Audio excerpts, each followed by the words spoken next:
Hola, somos el equipo 6. Mi nombre es Santiago García Vázquez. Axel Emián González Ramírez. Luis Manuel Ríos Torres. La práctica se basa en calcular la aceleración de la curva cicloide respecto a la recta y demostrar que la velocidad de la cicloide es mayor que la misma recta.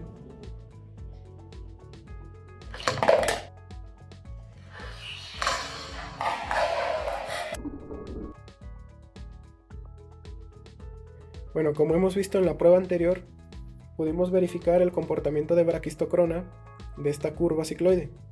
La braquistocrona es el fenómeno que provoca que la canica o el cuerpo que desciende sobre esta curva llegue primero al final o a esta meta que cuando se está desplazando por la recta.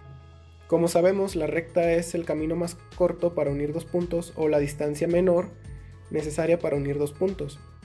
Eso nos hace pensar que probablemente el camino más corto sea la forma más rápida de llegar de un punto a otro, pero esto se da porque estamos acostumbrados a pensar en los caminos en el eje horizontal.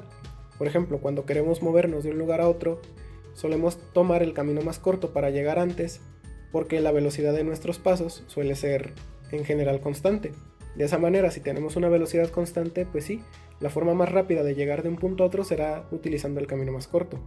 Sin embargo, aquí no aplica porque la fuerza motriz de las canicas es únicamente la de la gravedad, que como sabemos, la fuerza de la gravedad actúa siempre en sentido vertical, es decir, en el eje de las y's. Otra cosa que sabemos de la gravedad es que está bien expresada como aceleración. Viene siendo 9.81 metros sobre segundo al cuadrado aproximadamente.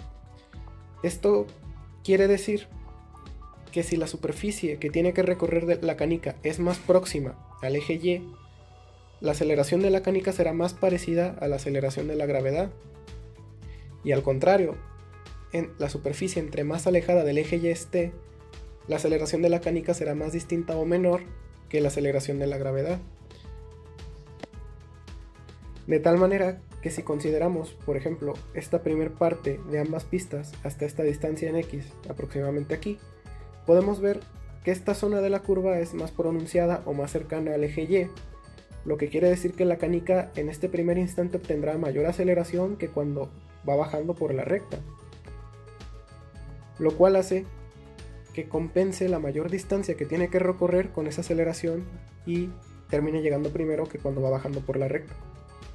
Si tuviéramos una curva aún más pronunciada que esta cicloide, pues sí, la canica en un principio tendrá mayor aceleración que en la curva cicloide. Sin embargo, la distancia que tiene que recorrer ya será tan larga que esa aceleración extra que consigue la canica ya no va a compensar como para llegar primero que la canica que vaya bajando por la recta.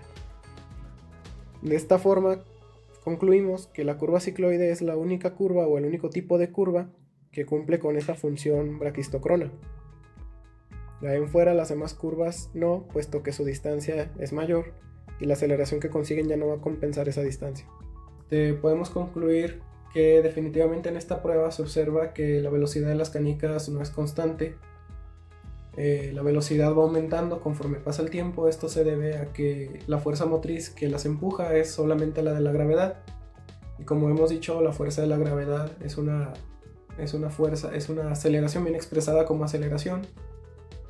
La relación que tiene este tema con ecuaciones diferenciales es porque precisamente la velocidad depende de la posición de la canica sobre, en este caso, la cicloide. No va a tener la misma velocidad en el punto inicial o en la parte más alta de la cicloide que en la parte más baja. Por esa razón se desprende el tema de ecuaciones diferenciales, el cual se supone debe de servir para encontrar la incógnita que viene siendo esa función que varía por la altura, para poder calcular así la velocidad de la canica en cualquier punto de la trayectoria. Lo que puedo concluir con este experimento es que los cálculos fueron efectivos, ya que la relación entre la cicloide y la pendiente fueron prácticamente distintas. Respecto a la cicloide, la aceleración fue mayor debido a que desde cierto punto la pendiente, su aceleración es constante, mientras que a la cicloide se le ve un aumento en su velocidad, también llamada aceleración, la cual le hace aumentar aún más su velocidad para que al momento de despegar dentro de las dos mismas rectas sea efectiva y sea mayor su despliegue. En conclusión, la barisocrona es una curva que minimiza el tiempo que tarda un objeto en deslizarse desde un punto a otro.